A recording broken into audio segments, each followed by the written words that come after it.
তাহলে কিয়ামতের আগ পর্যন্ত তারা শুকরিয়া আদায় করে কুল পেত না। প্রিয় ভাইরা, একটা সময় ছিল জাহিলিয়াতের যুগ, যে যুগের ভিতরে নারীদের কোনো সম্মান ছিল না।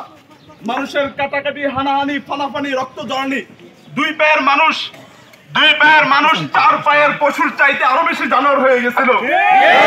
প্রিয় ভাইরা, ওই জাহিলিয়াতের যুগে যখন কোন স্ত্রীর গর্ভে কন্যা সন্তান জন্মগ্রহণ করত, তাহলে ওই স্ত্রীর স্বামী সে ভাবত যে আমার স্ত্রীর গর্ভে যদি কন্যা সন্তান জন্মগ্রহণ করে, তাহলে আমরা সমাজের ভিতরে মুখ দেখাতে পারবো না, সবাই আমাদেরকে লাঞ্ছনা করবে। সেই জন্য ওই কন্যা সন্তানকে তারা জীবিত অবস্থায় বাঁচতে দিত না। ওই জাহিলিয়াতের যুগে নারীদের ছিল না কোনো সম্মান মর্যাদা।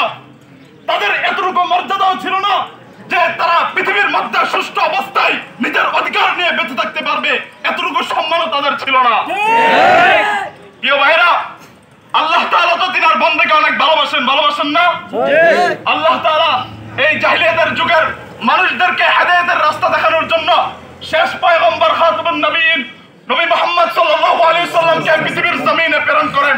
এবং আল্লাহ তাআলা বলে দিয়েছেন, ওয়া মা আরসালনাকা ইল্লা রাহমাতাল লিল আলামিন, হে নবী, আমি আপনাকে সমস্ত জগৎবাসীর জন্য রহমত স্বরূপ প্রেরণ করেছি। প্রিয় ভাই, নবী সাল্লাল্লাহু আলাইহি সাল্লাম পৃথিবীর জমিনে এসে ওই জাহিলিয়াতের যুগের মানুষদেরকে